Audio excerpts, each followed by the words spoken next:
আলহামদুলিল্লাহ রাব্বিল আলামিন ওয়াসসালাতু ওয়াসসালামু আলা আশরাফিল আমবিয়া ওয়া সাইয়্যিদিল মুরসালিন নবিয়িনা মুহাম্মদ সাল্লাল্লাহু আলাইহি ওয়াসাল্লাম আলা আলিহি ওয়া আসহাবিহি ওয়া আতবাইহি ওয়া মান দাআ বিদাওয়াতিহি ইলা ইয়াউমিদ্দিন আম্মা বাদ। আলহামদুলিল্লাহ, সিরাতুন নবীর ধারাবাহিক আলোচনার আমরা অনেক পর্যায় অতিক্রম করে নবী করিম সাল্লাল্লাহু আলাইহি ওয়াসাল্লামের ইন্তেকাল এবং ওনাকে দাফনের আগে সাহাবায়ে কেরামের মধ্যে যে ডিসকাশন হয়েছিল, এখন এই উম্মতের দায়িত্ব ওনার খলিফা হিসাবে কে পালন করবেন। এবং গত পর্বে আমরা শুনেছি যে সাকিফা বনি সাঈদার ছোট্ট একটি বাগানের মতো ছিল, যেখানে আনসারিগণ জমায়েত হয়েছিলেন এবং ওনারা মনে করেছিলেন মদিনার বাসিন্দাদের কাউকেই উম্মতের জন্যে লিডার খলিফাতুর রাসূল সাল্লাল্লাহু আলাইহি ওয়াসাল্লাম সে নির্বাচিত করা দরকার। সেখানে কিন্তু বৃহত্তর উম্মার চিন্তা করে আবু বকর ওমর রাদিয়াল্লাহু আনহু সেখানে পৌঁছলেন এবং এক পর্যায়ে সেখানে অনেক কথাবার্তা হলো।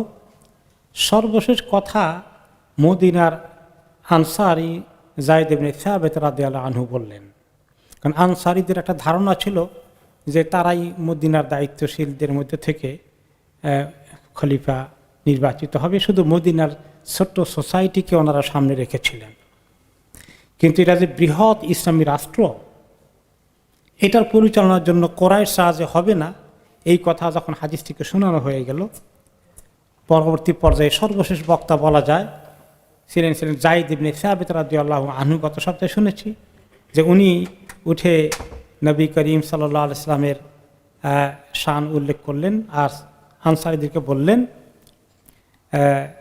যেভাবে নবী করিম সাল্লাল্লাহু আলাইহি ওয়াসাল্লাম মুহাজির হয়ে এখানে এসেছিলেন সাহাবীদেরকে নিয়ে, আমরা ওনার আনসারি হয়েছি, তিনি আমাদের দায়িত্বশীল ছিলেন, এখনও মুহাজিরদের থেকেই দায়িত্বশীল হবে, আমরা তাদের সহযোগিতা করে যাব।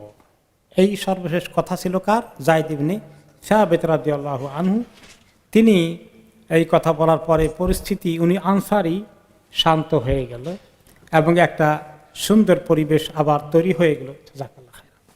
এবং সেখানে আবু বকর রাদিয়াল্লাহু তাআলা আনহু মন্তব্য করলেন যায়েদ ইবনে সাবিতের মন্তব্যের পরে, জাযাকুমুল্লাহু খাইরান মিন হাইয়িন ইয়া মা'শারাল আনসার ওয়া সাব্বাতা কাইলাকুম, যে তোমাদেরকে আল্লাহ তাআলা উত্তম প্রতিদান দান করুন। এই কথা শোনার পরে যে তোমাদের যিনি কথাটা বলেছেন যায়েদ, অত্যন্ত বাস্তব কথা, এবং এই কথা উপরে আমাদেরকে আল্লাহ তাআলা সবাইকে একমত হওয়ার তৌফিক দান করুন, এরকম কথা চলে আসে। এখন এই কথার পরে আবু বকর রাদিয়াল্লাহু তাআলা আনহু দেখছেন যে দেরি তো করা যাবে না, এখনই উম্মতের দায়িত্বশীল নিযুক্ত করে নবী করিম সাল্লাল্লাহু আলাইহি ওয়াসাল্লামের যে ওনার দাফন কাফনের কাজটা তো হ্যাঙ্গিং হয়ে আছে, এটাকে তাড়াতাড়ি করে প্রসেস করতে হবে, এই বৈঠকেই একটা সিদ্ধান্ত হয়ে যাওয়া দরকার। তিনি দুইজনকে সামনে নিয়ে আসলেন, এক পাশে ওমর রাদিয়াল্লাহু আনহু, আরেক পাশে আবু উবাইদা ইবনে জাররাহ রাদিয়াল্লাহু আনহু। আসলে এই তিনজনই একসঙ্গে গিয়েছিলেন ওখানে মুহাজির, ওনারা তিনজনই মুহাজির। আবু বকর রাদিয়াল্লাহু আনহু মাঝখানে, এক পাশে ওমর রাদিয়াল্লাহু আনহু, আরেক পাশে আবু উবাইদা ইবনে জাররাহ। তিনি এই দুজনকে লক্ষ্য করে ইঙ্গিত করে সাহাবাদেরকে বললেন যে কাদ রাদিতু লাকুম আহাদা হাদাইনির রাজুলাইন ফাবাইউ আইয়ুহুমা শি'তুম, আমার প্রস্তাব হচ্ছে এই যে দুই ভাই, আমি চিন্তা করে দেখেছি আমাদের মধ্যে এই দুইজনের শান অনেক উঁচু, নবী করিম সাল্লাল্লাহু আলাইহি ওয়াসাল্লামের সঙ্গ ওনারা অনেক পেয়েছেন, একদিকে হয় ওমর অথবা আবু উবাইদা ইবনে জাররাহ, এই দুইজনের একজনের হাতে তোমরা বায়াত করে ফেলো, তিনি আমাদের আমির হয়ে যাবেন। ওনার কথা সাথে সাথেই ওমর রাদিয়াল্লাহু তাআলা আনহু উঠে দাঁড়ালেন। তিনি বললেন, ফালাম আক্রাহু মিম্মা ক্বালা আবু বকর গায়রাহা, যা আবু বকর রাদিয়াল্লাহু তাআলা আনহু এতক্ষণ যা কথা বলছিলেন কোনোটাই তো অপছন্দ করি না, যখন আমার নাম বললেন আমি কি আর বরদাস্ত করতে পারি, যে আমার কথা উনি কেমনে প্রস্তাব করলেন। আল্লাহি আন উকাদ্দামা ফানুদরাবা উনুকি ফাতুদরাবা উনুকি লা ইয়াকরিবুনি যালিকা মিন ইসমিন আহাব্বু ইলাইয়া মিন আন আতাআম্মারা আলা কওমিন ফীহিম আবু বকর। আমার তখনই মাথায় চিন্তা ঢুকলো যে আমার যদি এমন অবস্থা হয় যে কেউ আমাকে হত্যা করতে চায়, আমি কল্লা এগিয়ে দেব কোনো গুনাহ না হয়ে গেলে, সেটা আমার থেকে অনেক উত্তম যে আবু বকর যে সমাজে আছে ওই সমাজে আমি নেতৃত্ব দেব। ইম্পসিবল। ওমর রাদিয়াল্লাহু তাআলা আনহু এই কথা বলার পরে এখন কিছু কথাবার্তা শুরু হয়ে গেছে, একটুখানি মানে এক ধরনের একটু হইচইয়ের মতো কিছুটা হয়ে, যখনই মানে আবু বকর রাদিয়াল্লাহু আনহু যখন এই কথা বললেন, ওমর রাদিয়াল্লাহু তাআলা আনহু মনে মনে চিন্তা করছেন উনি কি বললেন, যদি লোকেরা আমাকে বায়াত করে বসে আমার কি উপায় হবে, উনি তো মোটেই অসম্ভব, আবু বকর থাকতে উনি খলিফা হবেন। তো আবু বকর ওই কথা বলে দুইজনের কথা বলার পরেই বেশ কিছু হইচই মোটামুটি ফিসফিসানি শুরু হয়ে গেছে। ওমর রাদিয়াল্লাহু আনহু দেখলেন আর দেরি করা যাবে না, এক্ষুনি সিদ্ধান্ত নিতে হবে, না হলে পরিস্থিতি কোন দিকে মোড় নেয়। শয়তান তো বসে আছে মুসলমানদের প্রতি ফিতনা লাগানোর জন্য, তাই না? আর মুনাফিকরা অপেক্ষায় আছে মদিনায়, যে মুনাফিকদেরকে থামানোর জন্য ওমর রাদিয়াল্লাহু আনহু বলেছিলেন যে তারা এখন সুযোগ নেবে, এই তরবারি আছে, আল্লাহ নবী মারা গেছে, কেউ বললেই কল্লা ফেলে দেবো, একদম সবাইকে দমন করে রাখছে। তো ওমর রাদিয়াল্লাহু আনহু তিনি বলেন, পরবর্তী পর্যায়ে বলছেন যে ওয়ারতাফাতিল আসওয়াত, কিছু কথাবার্তা হইচই শুরু হয়ে গেল, হাত্তা ফারিকতু মিনাল ইখতিলাফ, আমার আশঙ্কা হয়ে গেল এই এখন কোন দিকে উম্মতের মধ্যে ইখতিলাফের ফিতনা শুরু হয়ে যায় নেতৃত্ব নিয়ে। আমি আর দেরি করলাম না, ফাকুলতু লি আবি বকর উবসুত ইয়াদাকা ইয়া আবু বকর, আবু বকর হাতের দিকে দেন, আপনার হাত দেন, আপনার হাত প্রসারিত করেন, আমি ধরি। হাত ধরে তিনি ওনার বায়াত করে ফেললেন আমিরুল মুমিনিন খলিফা হিসাবে। ফাবায়াতু, হাত দেওয়ার সাথে সাথে হাত ধরে ফেলি, হাত ধরে বায়াত করে ফেললাম। এরপরে শেষে আমার বায়াত দেখে দেখে মুহাজির আনসারীরা দলে দলে এসে বায়াত করে ফেলল। এরপরে ওমর রাদিয়াল্লাহু আনহু সেই বক্তৃতা আরো বলেছিলেন, ফাআইয়ুকুম তাতিবু নাফসুহু আন ইয়াতাকাদ্দাম আবু বকর, বলো তো দেখি, এই বায়াত করার আগে বললেন যে তোমাদের কে বলবা যে আবু বকরের আগে তার কাছে বা কারো কাছে দায়িত্বটা যাক, কে চিন্তা করতে পারবা এটা? তার কত শান আল্লাহ তাআলা দিয়েছেন, তিনি নবী করিম সাল্লাল্লাহু আলাইহি ওয়াসাল্লাম হিজরতের সময় তাকে শুধুমাত্র বাছাই করেছেন, যে কোনো বিষয়ে সবার আগে আবু বকর রাদিয়াল্লাহু আনহুকে তিনি পরামর্শ করতেন। এভাবে করে এরপরে তিনি যখন ইন্তেকাল হয়ে গেল বা ইন্তেকালের আখ্যান দিয়ে নামাজটা কাকে পড়াতে দিয়েছেন, এগুলো যখন তিনি পরপর করে বললেন, বলার পরে মোটামুটি আর সবাই দেরি করলো না, তিনি বায়াত করে ফেললেন, সবাই হুমড়ি খেয়ে বায়াত করে ফেললো ওখানে যারা উপস্থিত রয়েছেন। আবু বকর রাদিয়াল্লাহু আনহু যে খলিফা হলেন, তিনি কি মনে মনে ধারণা করে রাখছেন যে সুযোগ তো আমার আসছে, আজকে তো হয়েই যাব খলিফা? কখনো নয়, কখনো নয়। তিনি কখনোই এটা চিন্তা করেন নাই।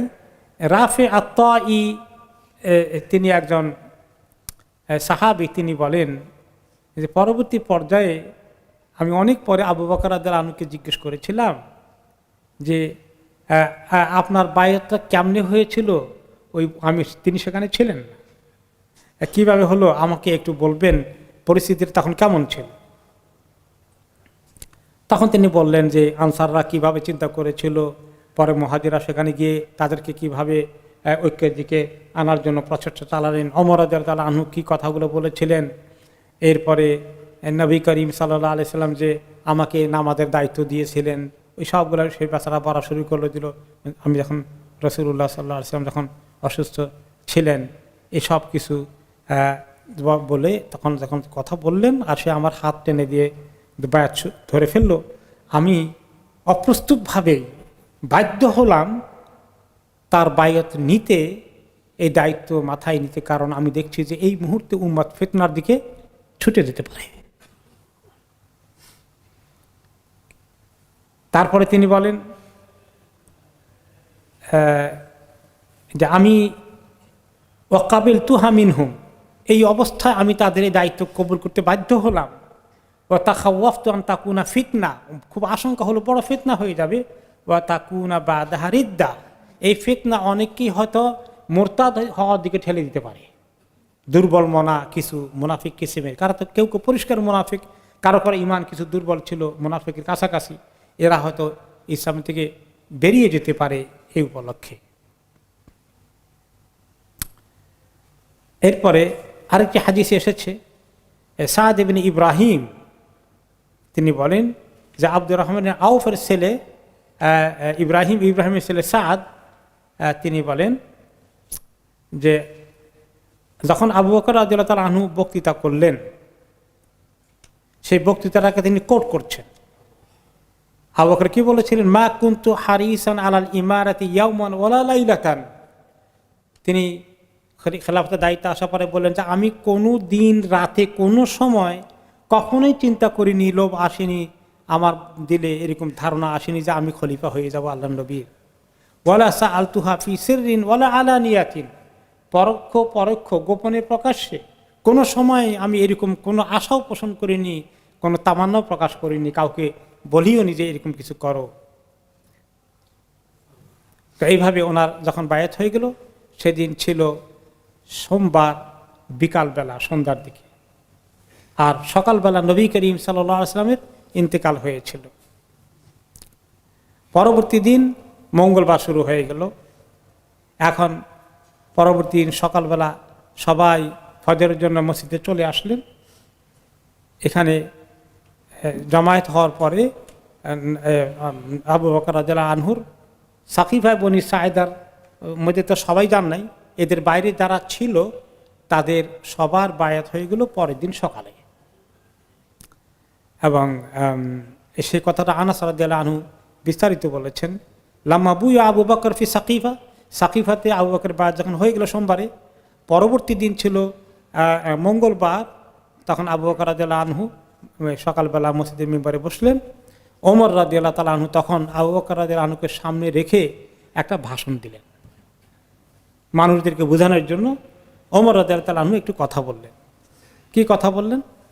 তিনি আলহামদুলিল্লাহ আল্লাহর প্রতি শুকর এবং নবী করিম সাল্লাল্লাহু আলাইহি ওয়াসাল্লাম দরুদ সালাম পেশ করে এরপরে বলেন, আইয়ুহান নাস ইন্নী কুলতু লাকুম বিল আমসি মা কালাতান মা কানাত। গতকালকে উনি কি বলেছিলেন মসজিদের মধ্যে, মনে আছে তো? তরবারি নিয়ে দাঁড়িয়েছেন, আল্লাহ নবী মরলে খবরদার তিনি মরেন নাই, মুসা আলাইহিস সালামের মতো তিনি একটু গায়েব হয়ে গেছেন, ওনার রূহটা আবার আসবেন, জিন্দা হবেন, আমাদের মধ্যে ফেরত আসবেন, এই সমস্ত কথাবার্তা তিনি বলেন যে আমি কালকে কিছু কথাবার্তা তোমাদেরকে বলেছিলাম, ওমা ওয়াজাদতুহা ফি কিতাবিল্লাহ, সেটা তো আল্লাহর কিতাবের কথা কিছু বলি নাই, আমার আবেগ ইমোশন দিয়ে বলেছি। ওয়ালা কানাত আহদান আহিদাহু ইলাইয়া রাসূলুল্লাহ সাল্লাল্লাহু আলাইহি ওয়াসাল্লাম, এরকম কোনো কথা রাসূলুল্লাহ সাল্লাল্লাহু আলাইহি ওয়াসাল্লাম আমাকে বলেনও নাই যে আমি একটুখানি মরার মতো হয়ে আবার ফেরত আসবো তোমাদের মধ্যে, এগুলোও কিছুই বলে না, এগুলো সব আমি যা বলছি এগুলো আমি সেখানে উইথড্র করছি। ওয়ালাকিন্নী কাদ কুনতু আরজু আন ইয়াঈশা রাসূলুল্লাহ সাল্লাল্লাহু আলাইহি ওয়াসাল্লাম হাত্তা ইউদাব্বিরানা, কিন্তু আমার আবেগ ইমোশনটা এত তুঙ্গে ছিল যে আমি মেনে নিতে পারছিলাম না উনি চলে যাবেন, আমাদের তো এখনও ওনার নেতৃত্বের দরকার, আমাদেরকে এখনও পরিচালনা করবেন, যে আমরা সবাই মরার পরে তারপরে উনি দুনিয়া থেকে আল্লাহ ওনাকে নেবেন, আমরা ওনাকে এভাবে আমাদের জীবদ্দশায় তিনি চলে যাবেন এই বেদনা আমরা বরদাস্ত করতে পারবো না, এটা আমাদের আশা ছিল না। এইরকম একটা আবেগ আমার ভিতরে কাজ করেছে। ফাইন ইয়াকু মুহাম্মাদুন সাল্লাল্লাহু আলাইহি ওয়াসাল্লাম কাদ মাত, তবে যেহেতু এটা এখন পরিষ্কার যে আল্লাহ তাআলা ওনাকে ওফাত দান করেছেন, ওনার ইন্তেকাল হয়ে গেছে, ফাইনাল্লাহ তাআলা কাদ আবকা ফিকুম কিতাবাহু আল্লাযী বিহি হাদাল্লাহু রাসূলুহু সাল্লাল্লাহু আলাইহি ওয়াসাল্লাম, তো আমরা এখন মুশরিক পড়ে আমরা চিন্তা যেন আমাদের হারিয়ে না যায় যে তিনি চলে গেলেও যে কিতাব দিয়ে আল্লাহ তাআলা ওনাকে পাঠিয়েছেন আমাদের হেদায়েতের জন্য এবং নবী করিম সাল্লাল্লাহু আলাইহি ওয়াসাল্লামের হেদায়েতের জন্য এবং ওনাকে দিয়ে আমাদের হেদায়েতের জন্য, সেই কিতাব এখনো আমাদের কাছে আছে। ফাইন ইতাসামতুম বিহি হাদাকুমুল্লাহ লিমা কান হাদাহু লাহু, তোমরা সবাই যদি এই কিতাবকে মজবুত করে আঁকড়ে ধরো তাহলে আল্লাহ তাআলা তোমাদেরকে হেদায়েত দেবেন, যেভাবে আল্লাহ তাআলা নবী করিম সাল্লাল্লাহু আলাইহি ওয়াসাল্লামকে হেদায়েত দিয়েছেন, ওনার মাধ্যমে আমরা হেদায়েত পেয়েছি। এইভাবেই পরবর্তী বংশধরের জন্য এই হেদায়েতের রাস্তা খোলা আছে, আমরা হতাশ হওয়ার কোনো কারণ নেই। ওয়া ইন্নাল্লাহ কাদ জামা আমরাকুম আলা খাইরিকুম, তবে আল্লাহ তাআলা এখন আমাদেরকে জমায়েত করে দিয়েছেন, ঐক্যবদ্ধ করে দিয়েছেন আমাদের মধ্যে তোমাদের মধ্যে যিনি সবচেয়ে আমাদের কাছে সম্মানিত উত্তম মনে করি রাখে। সাহেব রাসূলুল্লাহ সাল্লাল্লাহু আলাইহি ওয়াসাল্লাম যিনি নবী করিম সাল্লাল্লাহু আলাইহি ওয়াসাল্লামের একান্ত সঙ্গীর মতো ছিলেন, যার বিষয়ে তিনি কি বলেছিলেন যে আমি যদি কাউকে খলিল একান্ত বন্ধু বানাতাম তিনি কে? আবু বকর রাদিয়াল্লাহু তাআলা। যেহেতু আল্লাহ আমাকে খলিল বলেছেন, তার বন্ধু বলেছেন, আমার তো এখন আল্লাহর সঙ্গে তার কাউকে শরীক করা যাবে না। এক, আল্লাহ আমাকে বন্ধু বলেছেন, কাজেই তিনি সানিয়া ইসনাইন ইদহুমা ফিল গার, এই গুহার মধ্যে তিনি ওনার সঙ্গে একমাত্র সঙ্গী ছিলেন আবু বকর রাদিয়াল্লাহু আনহু। ফাইন্না আউলান নাসি বিউমুরিকুম, তিনি তোমাদের দায়িত্ব পাওয়ার সবার বেশি উপযুক্ত। ফাকুমু ফাবাইউহু, এখন সবাই তোমরা যারা কালকে বায়াত করনি সবাই এসে এখন বায়াত করো, শপথ করো, ওনার হাতে হাত ধরে ওনার ইমারতকে মেনে নাও। ফাবাইআ আন-নাসু আবু বকর বাইআতান আহামাতান বাদ বাইআতি সাকিফা, সাকিফার সেই ছোট্ট সমাবেশের বায়াতের পরে আজকে সবচেয়ে বড় বায়াত হয়ে গেল এই মঙ্গলবারে সকালবেলা মসজিদে নববীতে। বায়াতের পরে সবার আম বায়াতের পরে এবার আবু বকর সিদ্দিক রাদিয়াল্লাহু আনহু ওনার আসল বক্তব্য দিলেন। ওনার প্রথম ভাষণ খলিফা হওয়ার পরে এইটাই বলা যায়। তিনি বললেন, মেম্বারে উঠলেন, উঠে বললেন যে আল্লাহ তাআলার প্রশংসা, নবী করিম সাল্লাল্লাহু আলাইহি ওয়াসাল্লাম প্রতি দরুদ সালাম পেশ করে, আম্মা বাদ আইয়ুহান নাস ফাইন্নী কাদ উল্লিতু আলাইকুম আলাস্তু বিখাইরিকুম, হে জনতা, আমার দায়িত্ব, তোমাদের দায়িত্ব আমার উপরে এসে পড়েছে, কিন্তু আমি কিন্তু তোমাদের মধ্যে সবচেয়ে সর্বোত্তম নই কখনো। নিজে সিনসিয়ারলি, কোনো আর্টিফিশিয়াল কথা নয়, এরকম লেভেলের লোকদের সিদ্দিক পর্যায়ে যারা পৌঁছেন এটাই তাদের মনের কথা। তিনি নিজেকে সর্বোত্তম মনে করেন না। ফাইন আহসানতু ফাআইনুনি, এখন আমি যদি ভালো কোনো কাজ করি, যেহেতু আমার দায়িত্ব এসেছে ভালো কাজের কথা বললে তোমাদেরকে সবাই কিন্তু আমার সহযোগিতা করতে হবে। ওয়াইন আসাতু ফাকাওয়িমুনি, আর আমি যদি কোনো কিছু মিস্টেক করে ফেলি, ভুল করে ফেলি, তাহলে তোমরা কিন্তু আমাকে সবাই মিলে সোজা করতে হবে। কোথায় ভুল করেছি সংশোধন করে দেবা, আমাকে ভুলের উপরে ছেড়ে দেবা না, আমার ভুলের কোনো অর্ডারও তোমরা আমল করবে না। আর সিদকু আমানা, সত্যবাদিতা একটি বড় আমানত, যে ব্যক্তি সত্য কথা বলে সে আমানতদার। ওয়াল কাযিবু খিয়ানা, মিথ্যা কথা বলা খেয়ানত। আর যে ব্যক্তি মিথ্যাবাদী সে আমানতদার হতে পারে না, তার কাছে কিছু আমানত রাখা যায় না। এই জন্য মিথ্যা বলা খবরদার, এটা অনেক বড় খেয়ানতের লক্ষণ। ওয়াদ-দাঈফু ফীকুম কাওয়িয়্যুন ইনদি হাত্তা আরুদ্দা লাহু হাক্কাহু ইনশাআল্লাহ, আর তোমাদের মধ্যে সবচেয়ে যেই ব্যক্তি দুর্বল মনে করে নিজেকে, তার অধিকার কেউ যদি তার থেকে ছিনিয়ে নেয় কোনো শক্তিশালী ব্যক্তি, তাহলে সে হবে আমার কাছে সবচেয়ে শক্তিশালী। যে দুর্বল আমার সে সবচেয়ে শক্তিশালী। তুমি দুর্বল মনে করো না নিজেকে, রাষ্ট্র তোমার পক্ষে থাকবে। রাষ্ট্র দুর্বলের পক্ষে থাকবে না সবলের পক্ষে থাকবে? দুর্বলের পক্ষে, দুর্বলের নিরাপত্তার জন্য, ইনসাফ কায়েম করার জন্য। যে সবল জালিম তাকে দমানোর জন্য কাজ করবে। শিষ্টের লালন আর দুষ্টের দমন, এটা হলো রাষ্ট্রের নীতি, ইসলামী রাষ্ট্রের। আর আজকালকার রাষ্ট্রের অবস্থা কি? ঠিক তার উল্টো। তাহলে আমি তার হক আদায় করে ছাড়বো ইনশাআল্লাহ। কাউকে দুর্বল মনে করে কারো প্রতি জুলুম করো, কারো হক নষ্ট করো, তাকে দুর্বল মনে করো না, তাকে সবচেয়ে শক্তিশালী মনে করো, কারণ গোটা রাষ্ট্রযন্ত্র তার পক্ষে থাকবে, দুর্বলের পক্ষে। এটা আমার দায়িত্ব। ওয়াল কাওয়িয়্যু ফীকুম দাঈফুন ইনদি হাত্তা আখুযাল হাক্কা মিনহু ইনশাআল্লাহ, আর তোমাদের মধ্যে যে নিজেকে খুব শক্তিশালী মনে করো এবং শক্তির দাপট দেখাও, অন্যের প্রতি জুলুম করো, তাহলে তাকে কিভাবে সাহায্য করা যায়, তার থেকে মাজলুমের হক কিভাবে আদায় করা যায়, সেই দায়িত্ব আমি পালন করব। তুমি নিজেকে এত শক্তিশালী মনে করো না, তুমি নিজেকে দুর্বল মনে করার চিন্তা করো। লা ইয়াদাউ কওমুন জিহাদা ফি সাবিলিল্লাহ ইল্লা দারাবাহুমুল্লাহু বিযুল, আর এই নবী করিম সাল্লাল্লাহু আলাইহি ওয়াসাল্লাম জিহাদের সূচনা করে গিয়েছেন। এই জিহাদ আমাদেরকে চালিয়ে যেতে হবে। যদি কোনো কওম জিহাদকে বর্জন করে ছেড়ে দেয়, তাহলে ওই কওমকে আল্লাহ তাআলা অবশ্যই জালিল ও খার করবেন, অপমানিত করবেন,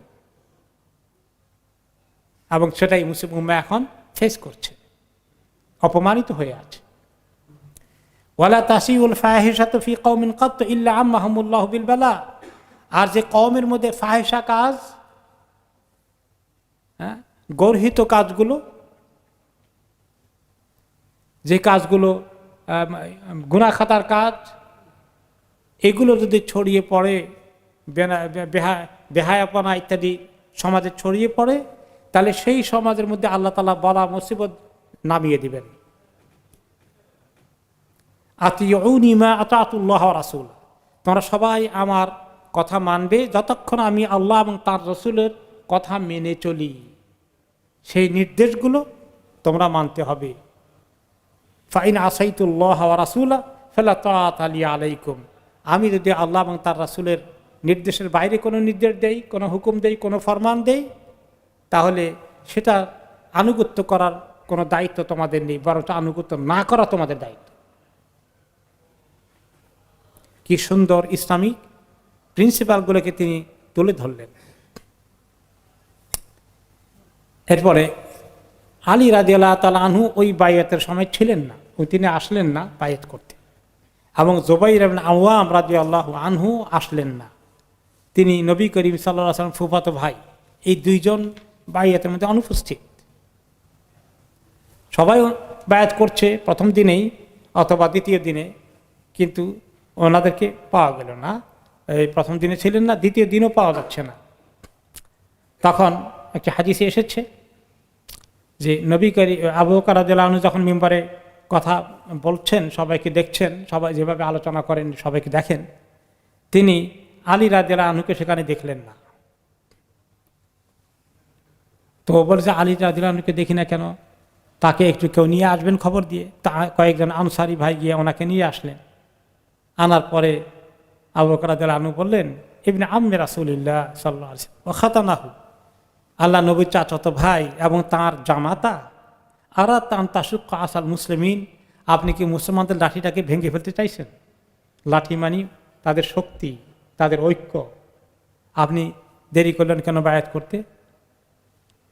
তা আলী রাদিয়াল্লাহু আনহু বললেন, লা তাসরিবা ইয়া খলিফাতা রাসূলিল্লাহ সাল্লাল্লাহু আলাইহি ওয়াসাল্লাম, না আপনি মনে করবেন না যে আমি কোনো অন্যায় করেছি বা আমি কোনো অসৎ উদ্দেশ্য ছিল, তবে আমি হয়তো একটু লেট হয়ে গেছে, ক্ষমার দৃষ্টিতে দেখবেন, আপনি আমাকে ক্ষমা করে দেন, আপনি এটাকে খুব নেগেটিভলি না নিয়ে ক্ষমা দৃষ্টিতে দেখেন। অথবা তিনি বায়াত করলেন। তারপরে দেখলেন যে তিনি ওনার ফুফাতো ভাই রাসূলুল্লাহ সাল্লাল্লাহু আলাইহি ওয়াসাল্লাম ফুফাতো জুবাইর ইবনে আওয়াম, তাকেও দেখা যাচ্ছে না। তার ব্যাপারে খবর দেওয়াল, উনি কই? তো ওনাকে নিয়ে আসা হলো। তাকে লক্ষ্য করে বলেন, ইবনে আম্মাতি রাসূলিল্লাহি সাল্লাল্লাহু আলাইহি ওয়াসাল্লাম হাওয়ারিয়াহু, যে নবী করিম সাল্লাল্লাহু আলাইহি ওয়াসাল্লামের ফুফাতো ভাই এবং তার অত্যন্ত ঘনিষ্ঠ আত্মীয়। আরাতান তাসুক আসাল মুসলিমিন, মুসলমানদের লাঠিটাকে ভেঙে ফেলার জন্য কি আপনি চিন্তা করেছেন? আপনি তো এখানে গায়েব থাকলেন কেন? একই কথা তিনি বললেন যে ঠিক আছে, আসে নাই, এটা নিয়ে আপনি আর চিন্তা করার দরকার নাই। তিনি করে ফেললেন, বায়াত করে ফেললেন। এই বিষয়ে কিছু শিয়ারা অনেক অপপ্রচার করেছে যে, এবং সহিহ বুখারী যেটা রেওয়ায়েত আসছে যে তিনি 6 মাস পরে বায়াত করেছেন। এটা বুখারী শরীফ হাদিসটা সহিহ, 6 মাস পরে বায়াত করেছেন। কিন্তু আবার সহিহ রেওয়ায়েতে আসছে যে তিনি ওই দিনই বুধবারেই তিনি বায়াত করেছেন, মঙ্গলবারেই তিনি বায়াত করেছেন। তো এই দুইটাই সহিহ, উনি 2 বার বায়াত করেছেন। তার কারণ কি? এটা হচ্ছে যে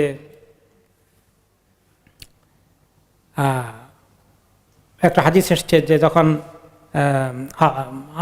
আবু বকর রাদিয়াল্লাহু তাআলা আনহু ওমর রাদিয়াল্লাহু আনহুর সঙ্গে যখন কথা বললেন, যে আবু বকর বলেছিলেন তখন যে তিনি এই দায়িত্ব পালন করতে চাচ্ছিলেন না, কিন্তু ওমর রাদিয়াল্লাহু আনহু জোর করে ওনাকে দায়িত্বে ফেলে দিলেন। মা কুনতু হারিসান আলাল ইমারা ইয়াওমান ওয়ালা লাইলা, কোনো রাত দিন আমি কখনোই একটি বারের জন্য চিন্তা করিনি যে আমাকে আমির হওয়া লাগবে, আমির হওয়া দরকার। ওয়ালা সাআলতু ফি সিররিন ওয়ালা আলানিয়া, আমি গোপনে প্রকাশ্যে কখনো এটা চাইনি। এই কথাটাকে মুহাজিরগণ সবাই অ্যাকসেপ্ট করে নিলেন। আলী রাদিয়াল্লাহু আনহু, জুবাইর রাদিয়াল্লাহু আনহুমা বললেন যে আমরা এটা বুঝি, কিন্তু আমরা একটু হেজিটেশন করছিলাম একটা কারণে। মা গাদিবনা ইল্লা লিআন্না উখিরনা আনিল মাশওয়ারা, যে আমরা শুধু একটু আমাদের মনে কষ্ট এসেছে যে আমাদেরকে একটু পরামর্শ করলেন না, একটু জিজ্ঞাসাবাদও করলেন না। আমরা নবী করিম সাল্লাল্লাহু আলাইহি ওয়াসাল্লামের আত্মীয় কাছের লোক হওয়ার কারণে কোনো কোনো সময় তো তিনি আমাদেরকে ব্যবহার করেছেন। যেমন মনে আছে তো আপনাদের আবু বকর রাদিয়াল্লাহু আনহুকে বিদায় হজের আগের বছর আমিরুল হজ করে নবী করিম সাল্লাল্লাহু আলাইহি ওয়াসাল্লাম মক্কায় পাঠালেন, খেয়াল আছে তো? আগে নবী করিম সাল্লাল্লাহু আলাইহি ওয়াসাল্লাম যে বছর হজ করলেন তার আগের বছর তিনি তখন ওই হজে নিজে যাননি। আবু বকর আমিরুল হজ, কিন্তু কাফেরদের জন্য এই হজের পরে আর মক্কায় প্রবেশ নিষেধ, এই ফরমানটা পরে ওহী নাজিল হওয়ার পরে সূরা বারাআ, সূরা তাওবার শুরুতে বারাআতু মিনাল্লাহ যে নাজিল হলো, এই হুকুমটা যে আর আগামী বছর থেকে এবারই শেষ হজ কাফেরদের, কোনো মুশরিক অমুসলিম আর মক্কায় হজ ওমরা করতে আসতে পারবে না। এই খবরটা পরে পাঠালেন কাকে দিয়ে? আলী রাদিয়াল্লাহু আনহুকে দিয়ে। আপনাদের মনে আছে মাশাআল্লাহ। তো এটা এবং বলে দিলেন যে আলী তুমি এটা অ্যানাউন্স করে দিও। ওই অ্যানাউন্সমেন্টটা, ওই খবরটা আবু বকর রাদিয়াল্লাহু আনহুর মাধ্যমে অ্যানাউন্স করান নাই, কাকে দিয়ে করিয়েছেন? আলী রাদিয়াল্লাহু আনহুকে দিয়ে। কারণ কি আমরা বলেছিলাম, আপনাদের মনে আছে কি কারণ? হ্যাঁ, কারণ হলো আরব দেশে এরকম তার ইলেকশন ভিত্তিক কোনো লিডার নির্বাচিত হয় নাই, একটা রাষ্ট্র এটা ছিল না। একজন বড় ব্যক্তিত্ব কবিলার মধ্যে, তাদের বড় বড় কবিলাগুলো আছে, সর্দারগুলো আছে, তাদের মৃত্যুর পরে তাদের পরবর্তী ছেলে ইত্যাদি তাদের নিজস্ব আত্মীয় স্বজন গদিনশীল হয়, হ্যাঁ, দায়িত্ব হয়।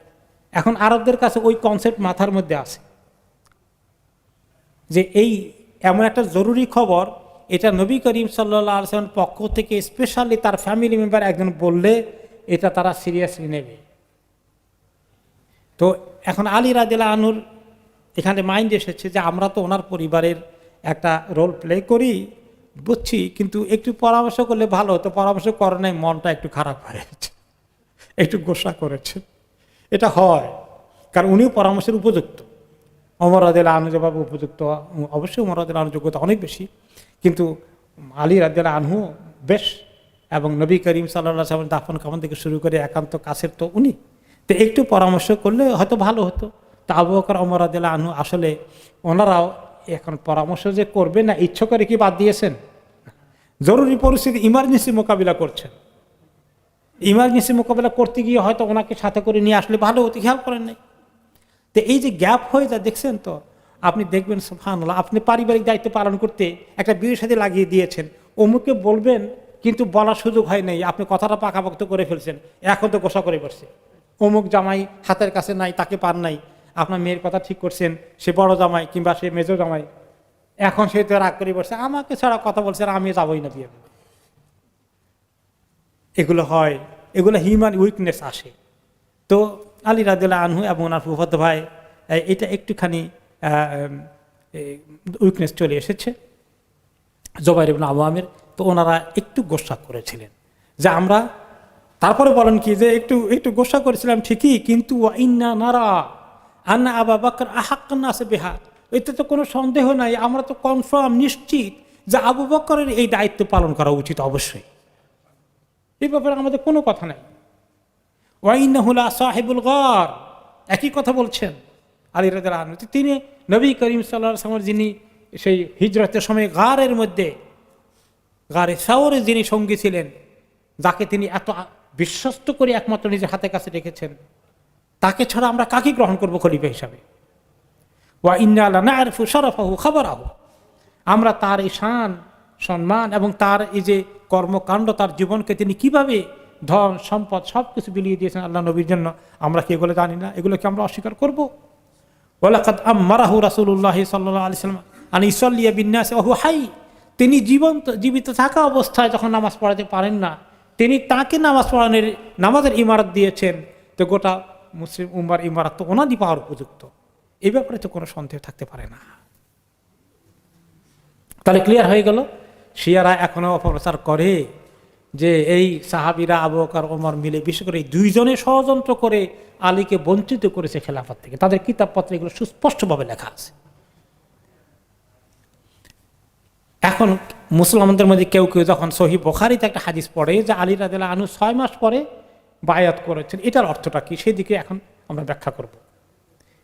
এই বিষয়ে আসছে যে সহিহ বুখারী মুসলিম এসেছে যে আলী রাদিয়াল্লাহু তাআলা আনহু 6 মাস পরে নবী করিম সাল্লাল্লাহু আলাইহি ওয়াসাল্লামের ইন্তেকালে 6 মাস পরে বায়াত করেছিলেন। আর ওই 6 মাস পরে আসলে কিন্তু ফাতেমা রাদিয়াল্লাহু আনহার ইন্তেকাল হয়েছিল, ওনার ইন্তেকালের পরে আবার বায়াত করতে এসেছে। তো তার কারণ হলো যে ফাতেমা রাদিয়াল্লাহু তাআলা আনহা আবু বকর রাদিয়াল্লাহু আনহুর উপর একটু মনে কষ্ট ছিল। ফাতেমা রাদিয়াল্লাহু আনহার একটু মনে কষ্ট ছিল। কি মনে কষ্ট ছিল? যে নবী করিম সাল্লাল্লাহু আলাইহি ওয়াসাল্লামের সামান্য যা কিছু ছিল বাইতুল মাল থেকে তিনি যেটা পেতেন, ওনার যে একটা ছিল ল্যান্ড ছিল, ল্যান্ড প্রপার্টি রাষ্ট্রের পক্ষ থেকে ওনার পরিবারের ভরণ পোষণের জন্য সেটা বরাদ্দ করা হয়েছিল। খাইবারে খেজুর বাগানের ল্যান্ড ওনার ছিল। এইটা আবু বকর রাদিয়াল্লাহু আনহু রাষ্ট্রীয় কোষাগারে নিয়ে গেছেন, বাইতুল মালের মধ্যে জমা করে দিয়েছেন। পরিবারের ওয়ারিশ এখন কি ওনার ইন্তেকালের পরে? ওনার মেয়ে এবং ওনার বিবিগণ। তো মেয়ে এবং বিবিগণের অনেকেই এই ব্যাপারে মনে কষ্ট। তো এরা তো স্বাভাবিকভাবে যে কোনো ইসলামী শরীয়তে কোরআনের আইন অনুযায়ী তো ওনারা পাওয়ার উপযুক্ত, তাই না? কোরআনের মিরাথি আইন কি? কেউ মারা গেলে তার বিবিরা থাকলে বিবিরা পাবেন 8 ভাগের 1 ভাগ। আর মেয়ে যারা আছেন, মেয়ে একজন থাকলে তিনি অর্ধেক পাবেন। আর ছেলে না থাকলে, যদি শুধু মেয়ে থাকে তাহলে মেয়ে একটা থাকলে অর্ধেক পাবেন। আর একাধিক মেয়ে বেঁচে থাকলে তারা 3 ভাগের 2 ভাগ পেয়ে যাবে। এটা তো রাষ্ট্রীয় বাইতুল মালে যাওয়ার কথা না, সেই হিসাবে কোরআনের আইন অনুযায়ী ফাতেমা রাদিয়াল্লাহু আনহা সেটার অপেক্ষা আছে। কিন্তু আবু বকর রাদিয়াল্লাহু আনহু সেটা দেন নাই। কেন দিলেন না? এই ব্যাপারে একটা হাদিস আবু বকর রাদিয়াল্লাহু তাআলা আনহু, এটা ওনার জানা আছে, মা আয়েশা রাদিয়াল্লাহু আনহু এটা জানতেন। তিনি এই ব্যাপারে অবশ্য কোনো উচ্চবাচ্য করেননি। হাদিসটা হচ্ছে তিনি ইন্তেকালের কিছু আগে বলেছেন, লা নাহনু মা'আশাল আম্বিয়া লা নুরাসু মা তারাকনাহু ফাহুয়া সাদাকাহ, যে আমরা নবীদের অবস্থা হলো আমরা যখন ইন্তেকাল হয়, নবীর যখন ইন্তেকাল হয়, নবীর ওয়ারিসরা তার রেখে যাওয়া সম্পদের কিছু পায় না, এগুলো সবগুলো সাদাকা বাইতুল মালে জমা হয়ে যায়। এটা আবু বকর রাদিয়াল্লাহু আনহু জানতেন। এখানে ফাতেমা রাদিয়াল্লাহু আনহার সঙ্গে ওনার কিছু গ্যাপ হয়ে গেছে, উনি হয়তো ওইটা বুঝতে পারেন না যে ফাতেমা রাদিয়াল্লাহু আনহা রাগ করে বসে আছেন। তো আলী রাদিয়াল্লাহু আনহু ফাতেমা রাদিয়াল্লাহু আনহাকে কষ্ট দিতে চান নাই, যে উনি একেবারে আবু বকরের সঙ্গে খুব দহরম মহরম করছেন, এটা করে উনি কষ্ট পাবেন। উনি টার পেয়েছেন যে আসলে ফাতেমা রাদিয়াল্লাহু আনহা বেশি দিন পৃথিবীতে থাকবেন না। কারণ ওই যে হাদিস, যে উনি প্রথমে কাঁদলেন ওনার মৃত্যু শয্যায় দেখে, আবার কানে কানে কথা বলার পরে আবার একটু পরে হাসলেন, সেখানে ইঙ্গিত ছিল উনি সহসাই প্রথমেই পরিবারের মধ্যে ওনার সঙ্গে মিলবেন। তো এটা ছিল বিধায় আলী রাদিয়াল্লাহু এই হাদিসটা জানতেন যে ফাতেমা রাদিয়াল্লাহু আনহা বেশি দিন বাঁচবেন না। এই জন্য উনি যেহেতু উনি একটু আবু বকর রাদিয়াল্লাহু আনহুর প্রতি নাখোশ আছেন, তিনি আবার বেশি খুশি হয়ে গেলে কবে দেখছ, ওনার মনে একটু দুঃখ লাগবে, এই জন্য দুঃখটাকে চাপা দিয়ে উনি একটু নিজেকে ভাবটা এইভাবে করেছেন যে দৌড় দেন নাই বায়াত করার জন্য, একটু ধীরে আস্তে থামছেন। তো এটা একটা কারণ। পরবর্তী পর্যায়ে যখন ওনার ওফাত হয়ে গেছে, তখন তিনি আবার একটু বলে যে এবার আপনাকে আমি ভালো করে বায়াত করি, আবার ওনাকে বায়াত করলেন। তো এই বায়াতের কথা অনেক রেওয়ায়েতে আসছে। তো এটার কারণে কোনো কোনো ঐতিহাসিকের ভুল ধারণা হয়েছে যে আলী রাদিয়াল্লাহু আনহু তাহলে প্রথমে 6 মাস পর্যন্ত বায়াত করেন। আমার মনে আছে এই ধারণা আমার মধ্যে ছিল যখন আমি বাংলাদেশে ছিলাম, মানে আরও লেখাপড়া করার আগে। যখন ওই হাদিসটা পড়ি, ইয়া আল্লাহ, আলী রাদিয়াল্লাহু আনহু 6 মাস দেরি করলেন, খারাপ ধারণা না, মানে একটু মনে প্রশ্ন চলে এসেছিল কেন এত দেরি করলেন। তো ওটার ব্যাখ্যাটা ওলামায়ে কেরাম দিয়েছেন সবগুলো হাদিসকে সামনে রেখে। এই জন্য আসলে যদি কেউ একটা মাত্র হাদিস এখান থেকে নেয় ওখান থেকে নেয়, তাহলে কিন্তু তার কনক্লুশন অনেক সময় নেগেটিভ হয়ে যাবে। সবগুলো সামনে থাকলে তাহলে আপনি রাইট কনক্লুশনে পৌঁছবেন। কারণ আশারায়ে মুবাশশারার মধ্যে যারা আছেন তাদের মনে কি এই জাতীয় জিনিস থাকতে পারে? সাময়িকভাবে আসলে এটা চলে যাওয়ার কথা, 6 মাস তিনি অপেক্ষা করার কথা নয়। এরপরে এই জিনিসটা আরো কনফার্ম হয়েছে। আরেকটা হাদিস আসছে, আবি ওয়াইল নামে এক লোক যখন আলী রাদিয়াল্লাহু আনহু খলিফা হয়েছিলেন ওসমান রাদিয়াল্লাহু আনহুর পরে, তো ওনার পরে কে খলিফা হবে, ওনার কোনো সময় ইন্তেকাল হয়ে গেলে এই বিষয়ে ওনার তখন যারা সঙ্গী ছিলেন তাদের মধ্যে একজন হলেন আবি ওয়াইল। তিনি বলেন যে কিছু লোক এসে আলী রাদিয়াল্লাহু আনহুকে বললেন, আপনি তো আল্লাহ তাআলা আপনাকে হায়াত তয়্যিবা দেন, বাঁচিয়ে রাখুন, কিন্তু যদি আপনার ইন্তেকাল হয় পরবর্তী পর্যায়ে যেন উম্মতের মধ্যে কোনো কেওটিক সিচুয়েশন না হয়ে যায়, আপনি কি একজনকে একটু আল্লাহ তাস্তাখলিফু আলাইনা ইঙ্গিত করে যাবেন না, আপনার পরে কে আমাদের খলিফা হওয়া উচিত, একটু বলে গেলে ভালো হয় না, ওসিয়ত করে গেলে।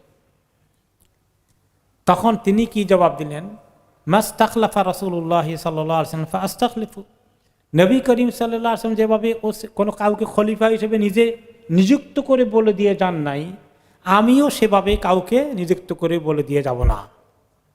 ওয়ালাকিন ইউরিদুল্লাহু বিন-নাসি খাইরান ফাসায়াজমাহুম বা'দি আলা খাইরিহিম, এই উম্মতকে আল্লাহ খায়ের কিছু দিতে চাইলে তিনি অবশ্যই আমার পরে উম্মতের যে ভালো সর্বোত্তম তাকেই আল্লাহ এই দায়িত্ব দেবেন।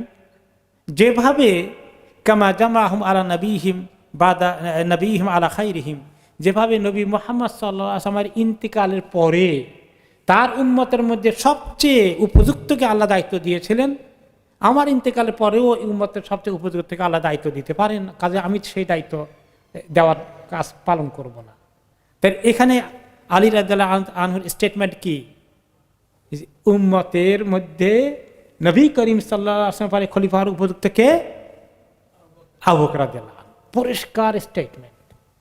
কাজে কেউ যদি বলে যে আবু বকর ওমর জুলুম করেছে, আলী রাদিয়াল্লাহু আনহুকে খলিফা হইতে দেয় নাই, তিনি খলিফা হওয়ার কথা ছিল, তাহলে কত জঘন্য অন্যায় কথা না?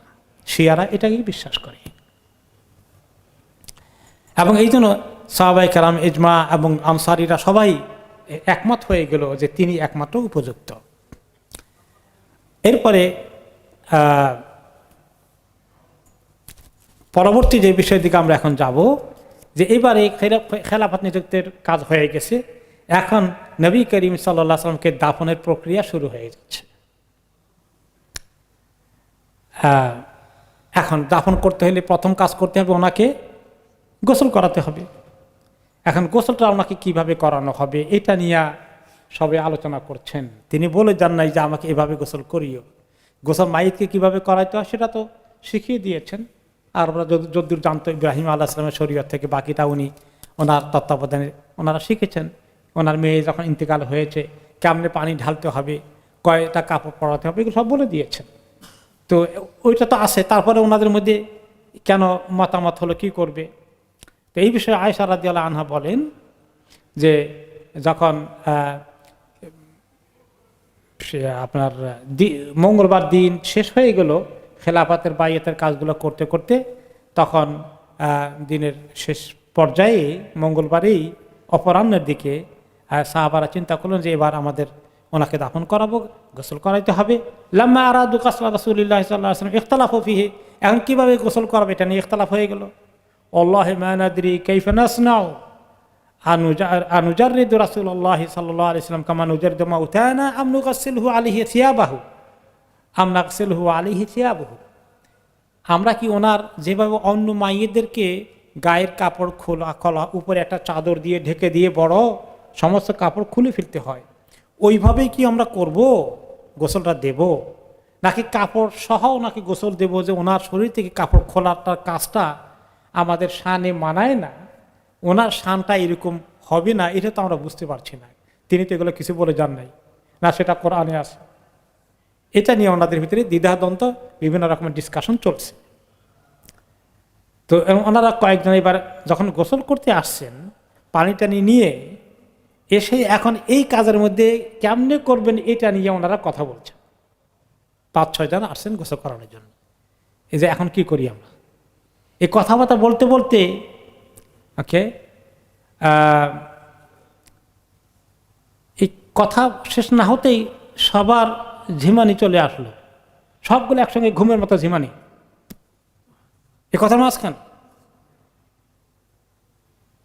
সুম্মা কাল্লামাহুম মিন নাহিয়াতিল বাইত, এত ঘুমের মতো আসলো যে সবার মাথা এরকম হয়ে গেল ঘুমের, একেবারে মনে হয় যে বুকের দিকে নেমে গেছে, এমন ঘুম পেয়ে গেছে হঠাৎ করেই মিনিটের ভিতরে। সুম্মা কাল্লামাহুম মিন নাহিয়াতিল বাইত, ঘরের এক কোণা থেকে কেউ একজন কথা বলছেন, কথা সবার কানে যাচ্ছে ওনাদের ঘুমন্ত অবস্থায়। লা ইয়াদরুনা মানহু, কে বলছে এটা শুনতে পাচ্ছেন না, মানে এটা বুঝতে পারছেন না, কিন্তু একটা কথা সবার কানে আসলো, আনিগসিলুন নবিয়্যা সাল্লাল্লাহু আলাইহি সিয়াবহু, একটা আওয়াজ আসলো, তোমরা নবীকে সাল্লাল্লাহু আলাইহি সাল্লামকে কাপড় গায়ে থাকা অবস্থায় গোসল করাও। আল্লাহ তাআলা জিবরীল আলাইহিস সালামকে পাঠিয়ে দিয়েছেন এই কথাটা বলানোর জন্য। আর জিবরীল তো ওনাদের কাছে এইভাবে সরাসরি আসবেন না, ওনারা তো নবী না। আল্লাহ তাআলা ওনাদেরকে ঘুমের হালাত করে দিলেন, হঠাৎ করেই সবাই ঘুম, আর এই কানের আওয়াজ খোলা আছে, সবাই একই আওয়াজ শুনলেন। এই মিনিট খানেক পরে আওয়াজটা চলে গেল, সবার ঘুম ভেঙে গেল। এটা শুনলাম, সবাই বলছে একই কথা শুনেছে। তখন তারা বুঝতে পেরেছে আল্লাহ তাআলার পক্ষ থেকে এই নির্দেশ হয়েছে। তা ওনার কাপড় ওখানে রয়ে গেল, এখান থেকে ওনারা পানি ঢেলে ঢেলে ফাঁক ফুঁকে দিয়ে যেভাবে পারেন পানি ঢালেন, এভাবে করে ওনার কাপড় করে ফাঁকে ফুঁকে দিয়ে, এবং হাতের মধ্যে কাপড় নিয়ে বাকিরা এবারে একটু ঘষাঘষি কিছুখানি করলেন, কিন্তু কাপড় শরীর থেকে পুরো খোলা হলো না। কে কে ছিলেন গোসলের সময়? আলী ইবনে আবি তালেব, আব্বাস ওনার চাচা, আব্বাসের ছেলে, ওনার চাচার ছেলে আল ফদল, আর কুসুম, দুই ছেলে, আর নবী করিম সাল্লাল্লাহু আলাইহি ওয়াসাল্লাম একান্ত প্রিয় জায়েদের ছেলে উসামা, আর শুকরান মাওলা রাসূলুল্লাহ সাল্লাল্লাহু আলাইহি ওয়াসাল্লাম, মুক্তকৃত দাস শুকরান নামে যে নবী করিম সাল্লাল্লাহু আলাইহি ওয়াসাল্লাম একান্ত ব্যক্তিগত খাদেম ছিলেন। কয়জন হলো? আলী, আব্বাস, ওনার দুই ছেলে 4, উসামা ইবনে যায়েদ 5, আর শুকরান 6 জন। তো এই 6 জনে এবারে ওনাকে গোসল করাচ্ছেন। এরপরে ওই কামরার বাইরে এসে এক আনসারি এত আবেগ ইমোশন নিয়ে আসলেন, তিনি হলেন আউস ইবনে খাউলি আল আনসারি রাদিয়াল্লাহু আনহু। তিনি আলী রাদিয়াল্লাহু আনহুকে ডেকে বললেন, ইয়া আলী, না সাত্তুক আল্লাহ, আল্লাহর কসম দিয়ে তোমাকে বলছি, ওয়াহাজ্জানা মিন রাসূলিল্লাহ সাল্লাল্লাহু আলাইহি ওয়াসাল্লাম, আমরা যে আল্লাহর রাসূলকে এত মহব্বত করেছি আনসারীরা, তা আমাদেরকে একটু সুযোগ দাও না, একজনকে এত সুযোগ দাও, আমরা একটু ওনার গোসলের মধ্যে ওই জায়গায় একটু যাই। তা আলী রাদিয়াল্লাহু আনহু ওনাকে বললেন, শুধু যে তুমি আসো, উদখুল। তিনি ঢুকলেন, উনি থাকছিলেন ওখানে, কিন্তু বাকি দায়িত্বগুলো ওনারা 6 জনই পালন করলেন। তো আব্বাস এবং ওনার 2 ছেলে ফজল এবং কসম, ওনারা 3 জনে মিলে ওনার বডিকে ডান কাত থেকে বাম কাতে এভাবে ওনারা নাড়াতেন। আর উসামা ইবনে যায়েদ এবং শুকরান, এই 2 জন ওনার পানি ঢালতেন পাত্র থেকে শরীরে। আর আলী রাদিয়াল্লাহু তাআলা আনহু ইয়াগসিলু, তিনি গোসল করতেন এবং হাতের মধ্যে কাপড় নিয়ে যেখানে যেখানে পানিটা ভালো করে শরীর পৌঁছে দরকার সেটা তিনি করতেন। আর নবী করিম সাল্লাল্লাহু আলাইহি ওয়াসাল্লাম বলতেন, আলী রাদিয়াল্লাহু আনহু বলতেন, বিআবি ওয়া উম্মি মা আতিয়াবাকা হাইয়ান ওয়া মাইতান, আমার মা বাবা আপনার খেদমতে উৎসর্গকৃত হোক, আপনি কত পবিত্র ছিলেন জিন্দা অবস্থায়, মৃত অবস্থায়। কেন এটা বললেন? তিনি চিন্তা করছিলেন যে মানুষের শরীর থেকে নাপাক কিছু চলে আসে, সে নাপাকি কিছু আসলো কিনা, সেগুলো ক্লিন করবেন কিনা। তিনি টের পেলেন যে কোনো নাপাকি আসে নাই, কোনো নাপাকি আসে নাই। তখন তিনি বললেন, মা আতিয়াবাকা হাইয়ান ওয়া মাইয়াতান, কত পবিত্র না আপনি জিন্দা অবস্থায়, কত পবিত্র না আপনি মুর্দা অবস্থায়। তো ওনারা এই 6 জনে গোসল দিলেন, 7 নম্বর জন পাশে ছিলেন। আয়েশা রাদিয়াল্লাহু আনহা পরবর্তী পর্যায়ে আফসোস করেছেন, তখন তো শোকের অবস্থায়, আর পুরুষরা পুরুষকে গোসল করাবেন এটাই তো সিদ্ধান্ত পরপর করে হয়ে গেছে। পরে মা আয়েশা রাদিয়াল্লাহু তাআলা আনহা আফসোস করলেন, আহারে, আমি যদি, তখন আমার হুঁশ কাজ করেনি, আমি যদি ওনাকে গোসলটা দিতে পারতাম তার বিবিদেরকে নিয়ে, কতই না ভালো হতো। তিনি এভাবে আফসোস করলেন। যাই হোক, গোসলের কাজ হয়ে গেল। এখন কাফন পরাতে হবে। ওনাকে কাপড়ের জন্য 3 টুকরা খুব সুন্দর সাদা টেক্সটাইল মানে সুতার কাপড় দিয়ে ওনাকে শরীরকে কাফন পরানো হয়। এই 3 টুকরা কাপড় দিয়ে ওনাকে মেইনলি করা হয়, শরীরটাকে কাপড়গুলোকে ওনাকে দিয়ে লেপটানো হয়। এই কাফন পরানোর পরে এবার ওনার জানাজার পর্যায়ে আসলো। জানাজা এখন কিভাবে করবেন, কোথায় করবেন, ওনাকে কি ঘর থেকে বের করবেন কি না, মসজিদে নিয়ে যাবেন কিনা, এগুলো অনেক আলাপ আলোচনা হলো। পরে যেটা আবু বকর রাদিয়াল্লাহু আনহু বলেছিলেন যে নবীদেরকে সেখানেই দাফন করতে হয় যেখানে তাদের ইন্তেকাল হয়, ওই কথাটাকে ওনারা এভাবে নিয়েছেন যে ওনাকে লাশটাকে সেখান থেকে বাইর করাটাও বোধহয় ঠিক হবে না, ওখানেই রাখলেন। আর এখানে ছোট্ট ঘর, মা আয়েশার হুজরা তো একেবারেই ছোট, ওনার কামরাটা, যে কামরার মধ্যে যখন নবী করিম সাল্লাল্লাহু আলাইহি ওয়াসাল্লাম নামাজ পড়তেন তখন উনি মা আয়েশার ওনারা পা চলে আসতো মানে মাটির উপরে, কোনো খাট না, মাটির উপরে চামড়া দিয়ে, চামড়ার তোষকের মতো ভিতরে খেজুর পাতার তুলার পরিবর্তে খেজুর পাতার ইয়েগুলো ছিল, উপরে চামড়া দিয়ে এরকম একটা বেডের মতো কি বলে যে ম্যাট্রেসের মতো বানানো ছিল, ওইটার মধ্যে ঘুমাতেন। তো ছোট্ট কামরা, জায়গা তো আর বেশি নেই। তিনি যখন নামাজ পড়তেন অনেক সময় আয়েশা রাদিয়াল্লাহু আনহার মাথা পা চলে যেত ওনার সেজদার জায়গায়, তো রাসূলুল্লাহ সাল্লাল্লাহু আলাইহি ওয়াসাল্লাম কী করতেন, হাত দিয়ে ওনার পাগুলোকে সরিয়ে দিয়ে সেজদা করতেন। মা আয়েশা মানে ঘুমের মধ্যে আবার উনি সেজদা থেকে উঠে গেলে আবার আমার পা সেখানে চলে যেত। তারপরে আবার উনি শেষের দিকে ডাকাতেন মা আয়েশাকে যে উঠো, 2 রাকাত পড়ো, ভেতর পড়ো, এভাবে পড়াতেন আর কি। তো ওই ছোট্ট ঘরের মধ্যে ওনারা নামাজ পড়লেন। কিভাবে পড়লেন, যে মানুষকে ডাকা হলো যে তোমরা নামাজ পড়ো, এই ঘরে ওনার লাশকে এইভাবে এক সাইডে রাখা হলো, যেখানে ওনার পিছনে কেবলার সামনে ওনাকে রেখে পিছনে ওনারা দাঁড়িয়ে নামাজ পড়বেন। যে কয়জন ঘরের মধ্যে ঢুকে, বেশ কয়েকজন, হয়তো 4-5 জন 5-7 জন তারা ঢুকবেন।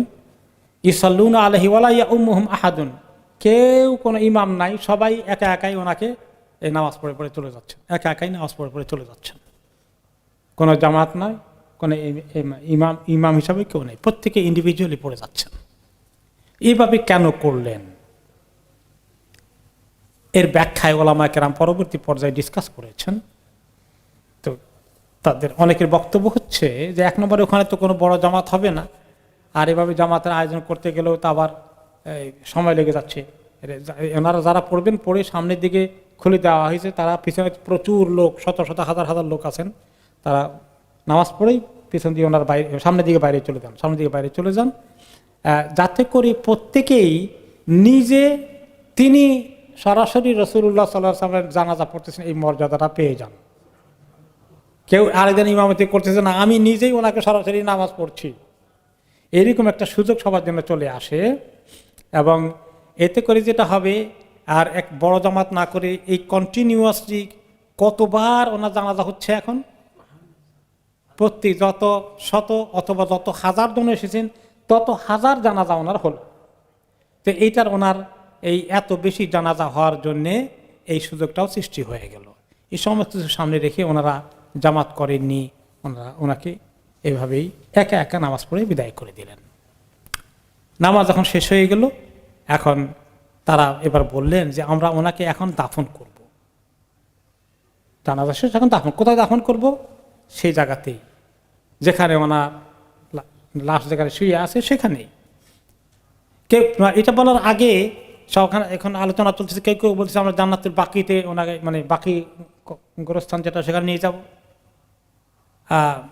তারপরে এখন তো আমির হয়ে গেছেন আবু বকর রাদিয়াল্লাহু আনহু, এখন ওনার কাছে খবর গেল, তিনি বললেন যে আমি এক হাদিস জানি, মা কাবাদাল্লাহু নাবিয়ান ইল্লা ফিল মাওদি'আল্লাযী ইউহিব্বু আন ইউদফানা ফীহি। আল্লাহ তাআলা কোন নবীকে যখন মউত দেন, ওই জায়গায় দেন যেই জায়গায় আল্লাহ তাকে দাফন করাতে চান, সে জায়গায় ওনাকে মউত করে দেন। ইদফিনুহু ফি মাওদি' ফিরাশিহি, ওনার যে বিছানা যেখানে ছিল ওইখানেই ওনাকে দাফন করতে হবে। এরপরে এই দাফনের জায়গা নিয়েও মা আয়েশা রাদিয়াল্লাহু তাআলা আনহা স্বপ্ন দেখেছিলেন। এবার ওনার স্বপ্ন মনে পড়লো, বা তিনি আগেই স্বপ্নটা আবু বকর রাদিয়াল্লাহু আনহুকে বলেছিলেন নিজের বাবাকে। তিনি বলেন যে আমি একবার দেখলাম স্বপ্নে যে আমার কামরার ভিতরে 3টা চন্দ্র এসে পড়ে গেছে। ওকে, আমার কামরায় তিনটা চাঁদ এসে পড়ল, 3টা চাঁদ আমার কামরায় এসে পড়ে গেল। তা আমি বাবা আবু বকর রাদিয়াল্লাহু আনহুকে জিজ্ঞেস করলাম যে এই কি স্বপ্ন দেখলাম বাবা, 3টা চাঁদ আমার কামরায় এসে পড়ে গেল। তখন তিনি বলেন, তোমার স্বপ্ন যে সত্য হয়, তোমার ঘরেই মনে হচ্ছে যে সর্বোত্তম আল্লাহর সর্বোত্তম মাখলুক তোমার ঘরে দাফন করা হবে। আল্লাহর সবচেয়ে সেরা যিনি মাখলুক তাকেই দাফন করা হবে তোমার ঘরে। এরপরে যখন ওখানে ওই হাদিসটা আবু বকর রাদিয়াল্লাহু আনহু পরে শুনেছেন, পরে তিনি বলেন, ইয়া আয়েশা হাযা খায়রু আকমারিকি ওয়া হুয়া আহাদুহা, যে এই যে 3টি চাঁদ তুমি দেখেছিলে, আজকে যা দাফন হয়ে গেল সবচেয়ে উত্তম চাঁদটি দাফন হয়ে গেছে, আর বাকি 2টাকে আল্লাহ যখন করাবেন তখন দেখা যাবে। অথবা এখন কবরটা খুঁড়বেন কিভাবে, এটা নিয়ে সাহাবীদের মধ্যে বিভিন্ন মতামত হচ্ছে। আরব দেশে 2 রকম কবর খোঁড়া হতো। একটা হলো আমরা যেভাবে কবর খুঁড়ি, সোজা খাড়া, আর মদিনা এলাকা এরকম খাড়াটা কিন্তু মক্কায় ছিল, তারা এইভাবে সোজা গভীর নিচের দিকে গর্ত করে ফেলতো। আর মদিনা ছিল তারা এইটা করতো লাহাদ। লাহাদ অর্থ হচ্ছে একটু খুঁড়ে এরপরে আবার ভিতরের দিকে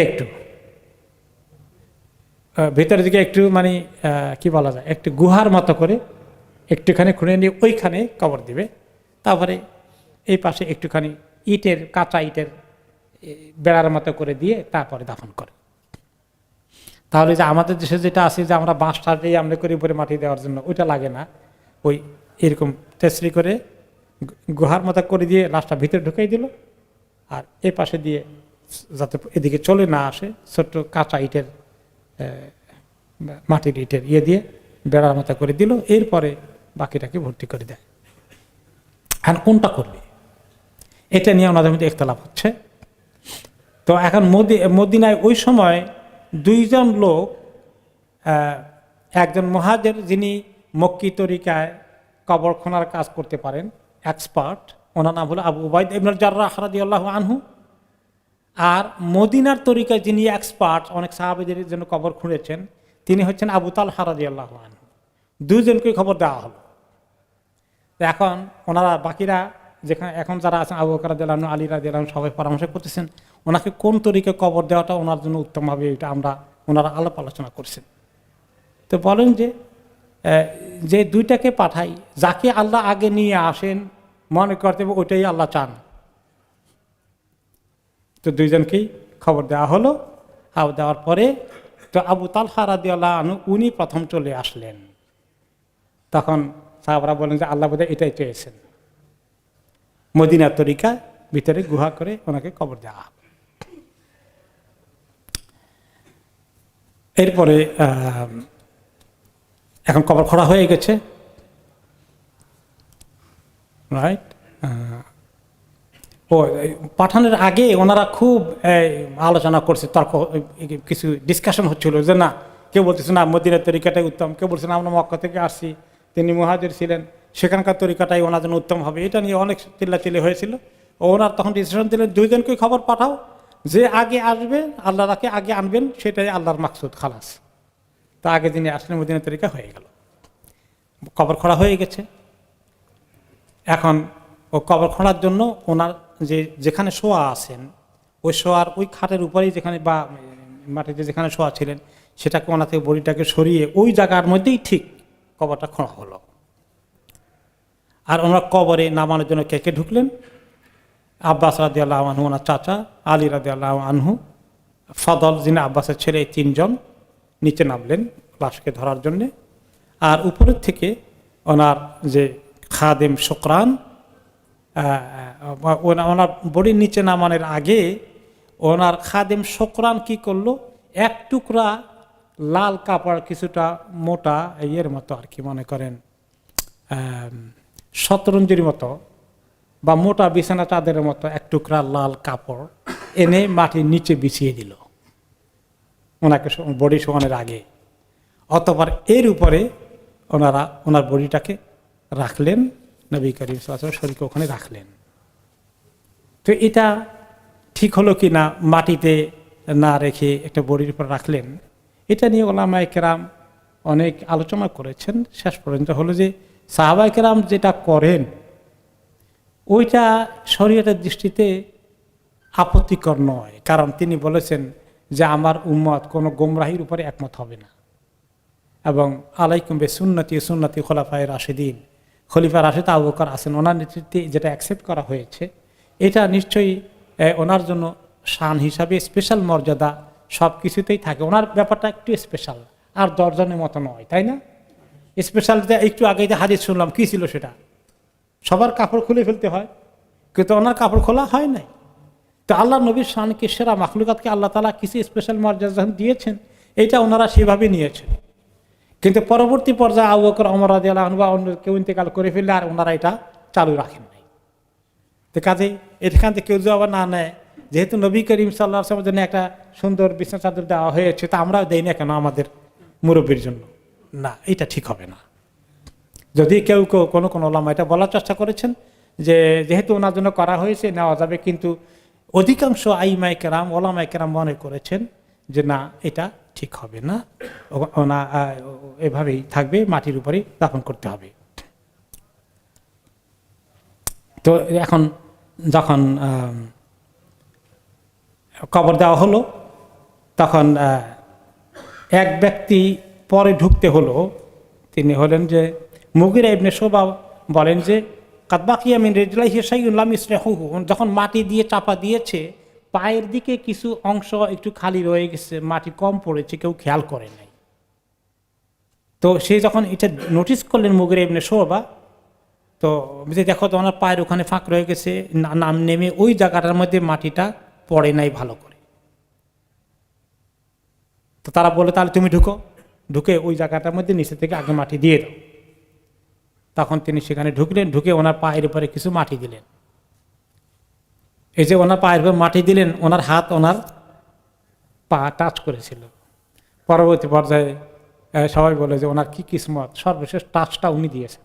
সুবহানাল্লাহ। তিনি হচ্ছেন মুগীরা ইবনে শুবা রাদিয়াল্লাহু আনহু। এইভাবে দাফনটা হয়ে গেল। এই দাফনটা কখন হয়েছিল? এটা ছিল মঙ্গলবার দিবাগত রাত। আর ইসলামিক ক্যালেন্ডারে এটা কোন দিনের রাত পড়ে? বুধবার রাত পড়ে। তাহলে সোমবার পুরো দিন গেল, মঙ্গলবার দিন গিয়ে মঙ্গলবারে দিবাগত রাতে, যেটা বুধবারের রাত্র হয়, ওই রাত্রে ওনাকে দাফন করা হয়। জানাজা শেষ হতে হতে এত সময় লেগে গিয়েছিল।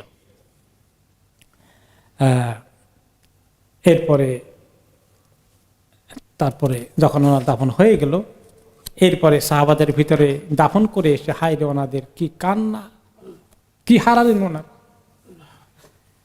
এমন হারালেন যাদের কত কষ্ট হচ্ছে।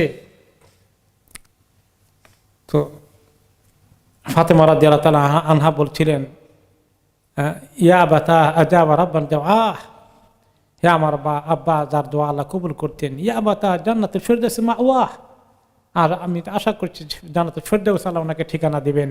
ইয়া আবাতা ইলা জিবরিল আনান, ও আমার পিতা জিবরাইল আলাইহিস সালামও নিশ্চয়ই কষ্ট পাচ্ছেন, আমরা জিবরাইলকে এটা মৃত্যুতে শোক জ্ঞাপন করছি। আনাস রাদিয়াল্লাহু তাআলা আনহু বলেন যে আমরা যখন দাফন করে আসলাম, ফাতেমা রাদিয়াল্লাহু আনহা, মহিলাদের আবেগটা অনেক বেশি।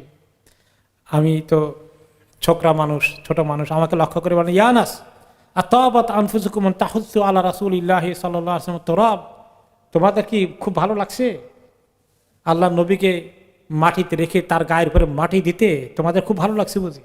মনের আবেগ থেকে বলছেন যে কেমন এই কাজ করতে পারলা তোমরা, আল্লাহ নবীকে তোমরা মাটির নিচে রেখে আসলাই বাবা। কষ্ট, সব সাহাবীদের কষ্ট। আবু বকর রাদিয়াল্লাহু আনহু বলেন, ওমর রাদিয়াল্লাহু আনহুকে চলো এক কাজ করি, প্রিয়জন হারিয়ে গেলে তার ঘনিষ্ঠ কাউকে দেখাটা প্রিয়জনের জন্য শোকের কিছু উপকার হয়, মানে শোক কিছু কমে। চলো আমরা উম্মে আইমান রাদিয়াল্লাহু আনহার কাছে যাই, যিনি ওনার দুধমা ছিলেন। হালিমার কাছে যাওয়ার থেকে আসার পরে দুধমা বলা যায় না, বলা যায় ওনাকে মানে মায়ের ভূমিকা পালন করেছেন। আমিনা যখন ইন্তেকাল হয়ে যায় মদিনা থেকে মক্কা আসার পথে, আমিনার ইন্তেকাল হয়ে গেল। আমিনার সঙ্গে তখন এই কৃতদাসী ছিলেন, ওনার নাম ছিল বারাকা, তিনি আব্দুল্লাহ কৃতদাসী ছিলেন। তার এক ছেলে ছিল, বিয়ে হয়েছিল, নাম ছিল আইমান, সেখান থেকে ওনার পরিচয় হচ্ছে উম্মে আইমান। উনি নবী করিম সাল্লাল্লাহু আলাইহি ওয়াসাল্লামকে 5 বছর বয়স থেকে সমস্ত দায়িত্ব নিয়েছেন। আব্দুল মুত্তালিব ওনাকে লক্ষ্য করে বলেছিলেন যে বারাকা, তুমি এই ছেলেটার, আমার নাতিরা খুব খেয়াল করো, আমি আহলে কিতাবের কাছে শুনেছি আখিরি জামানার নবী হবে সে। এবং এই বারাকা উম্মে আইমান খুব খেদমত করতেন এবং তিনি প্রায়ই পরবর্তী পর্যায়ে উম্মে আইমানকে, বারাকাকে নবী করিম সাল্লাল্লাহু আলাইহি ওয়াসাল্লাম ওনার মা বলেও ডাকছিলেন, কোন কোন রেওয়ায়েতে আসছে। একদিক থেকে খাদেমা, তিনি সেবা করেন আবার মায়ের মতো। পরে যখন তিনি একটু বড় হয়েছেন, মা খাদিজাকে বিয়ে করেছেন রাসূলুল্লাহ সাল্লাল্লাহু আলাইহি ওয়াসাল্লাম, তখন তিনি মনে করেন আমার ঘরেতে একজন মহিলা আছে, আমাকে আর কেউ লুকাপটা করা লাগবে না, ওনাকে স্বাধীন করে দিয়েছে। স্বাধীন করে দিয়ে ওনার পরবর্তী পর্যায়ে ওনাকে বিয়ে দিয়েছেন, ওনার ওই যে পালিত পুত্র ছিল যায়েদ ইবনে হারেসা, তার কাছে বিয়ে দিয়েছেন।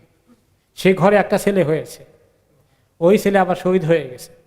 উম্মে আইমানও শহীদ হয়েছে, ওনার আগের স্বামী শহীদ হয়ে গিয়েছিলেন। তো নবী করিম সাল্লাল্লাহু আলাইহি ওয়াসাল্লাম এই বুড়ো মহিলাকে পরে দেখতে যেতেন নিয়মিত। তা আবু বকর ওমর দুজনে গেলেন, চলেন আমরা একটু যাই ওনার কাছে, ওনাকে সান্ত্বনা দিই, উনি তো অনেক কষ্ট পাচ্ছেন, নিজেরাও কিছু সান্ত্বনা পাই। তো যখন ওনাকে ভিজিট করতে গেলেন, উনি বললেন, উনি খুব কাঁদলেন, উম্মে আইমান বারাকা বললেন, ইয়া আপনি এত কাঁদেন কেন? আল্লাহ নবী কি খারাপ জায়গায় আছে? কত ভালো হালতে আল্লাহর কাছে আছেন। তিনি বলছেন, আমি সবই জানি, তিনি তো আল্লাহর কাছে কত ভালো হালতে থাকবেন, কিন্তু আল্লাহ তাআলা ওনাকে আমাদের কাছে নিয়ে গিয়ে ওহির রাস্তা তো আমাদের কেটে গেল, বন্ধ হয়ে গেল, আমাদের কাছে আর কোনোদিন ওয়াহি আসবে না। তো এই যে তারপরে একটা হাদিস ওনারা আলোচনা করলেন যে আইয়ুহান নাস আইয়ুমা আহাদুন মিনান নাসে আও মিনাল মুমিনিনা উসিবা বিমুসিবাতিন ফালিয়াতাআজ্জা বিমুসিবাতিন বিআনিল মুসিবাতি লাতি তুসিবিহু বিগাইরি। তোমাদের যদি কারো প্রিয়জন কোনোদিন মৃত্যুবরণ করে, এই মুসিবতটাকে সামাল দেওয়ার জন্য আমার মৃত্যুকে তোমরা স্মরণ করো, কারণ আমার মৃত্যুর চেয়ে বড় কোনো মুসিবত উম্মতের জন্য আর আছে? কাজে তোমাদের জীবনে কোনো মুসিবত সৃষ্টি হয়ে গেলে, যে আল্লাহ নবী তো চলে গিয়েছেন, যিনি আমাদের সবচেয়ে প্রিয় ব্যক্তিত্ব, কাজেই তোমার দুঃখটা কিছু, প্রিয়জনের হারানোর দুঃখ কিছু হালকা হয়ে যাবে। তা এর চেয়ে বড় মুসিবত উম্মতের জন্য হতে পারে না। পরবর্তী পর্যায়ে জিবরিল আলাইহিস সালাম এসেছেন ওনার মৃত্যুতে সাহাবীদেরকে সান্ত্বনা দেওয়ার জন্য। ওনারা একটা আওয়াজ শুনতে পাচ্ছেন যে কি একজন আওয়াজ দিয়ে বলতে, তাকে দেখেন না। তারা ওনাকে সুন্দর করে সান্ত্বনা দিয়েছেন যে তোমরা ধৈর্য ধরো, হ্যাঁ, আল্লাহ তাআলা সবাইকে এভাবে নিয়ে যান, তোমাদেরকে আল্লাহ তাআলা সবর করার জন্য বলেন, তাহলে আল্লাহ তাআলা বিরাট পুরস্কার তোমাদেরকে দেবেন। এভাবে করে ওই দোয়াটাকে আমরা আগামী সপ্তাহে শুনবো ইনশাআল্লাহ ডিটেলস। আজকে এখানেই নবী করিম সাল্লাল্লাহু আলাইহি ওয়াসাল্লামের ওনার এই কাফন পর্যন্ত শেষ হয়ে গেল। আমি আল্লাহ তাআলার শুকর আদায় করছি যে এই পর্যায়ের আলোচনা, ওনার ইন্তেকাল পর্যন্ত, দাফন কাফন পর্যন্ত আলোচনা করার আল্লাহ তাআলা আমাদেরকে তৌফিক দিলেন। আমি তো হতাশ হয়ে গিয়েছিলাম যখন করোনা আক্রান্ত হয়ে যায়, পারবো কিনা, আল্লাহ তাআলা তৌফিক দেবেন কিনা। আমি জানি আপনারা সবাই দেশ বিদেশে অনেক দোয়া করেছেন, আমি আপনাদেরকে আনুষ্ঠানিকভাবে শুকরিয়া জানানো হয়নি, তো আল্লাহ তাআলা সব জানেন। আলহামদুলিল্লাহিল্লাযী বিনি'মাতিহি তাতিম্মুস সালিহাত। অন্তত ধারাবাহিক এই সিরাতে পাকের জিন্দেগির শেষ পর্যন্ত যে আল্লাহ তাআলা আমাকে তৌফিক দিয়েছেন, আলহামদুলিল্লাহ। আপনাদেরকে আল্লাহ তৌফিক দিয়েছেন শোনার জন্য।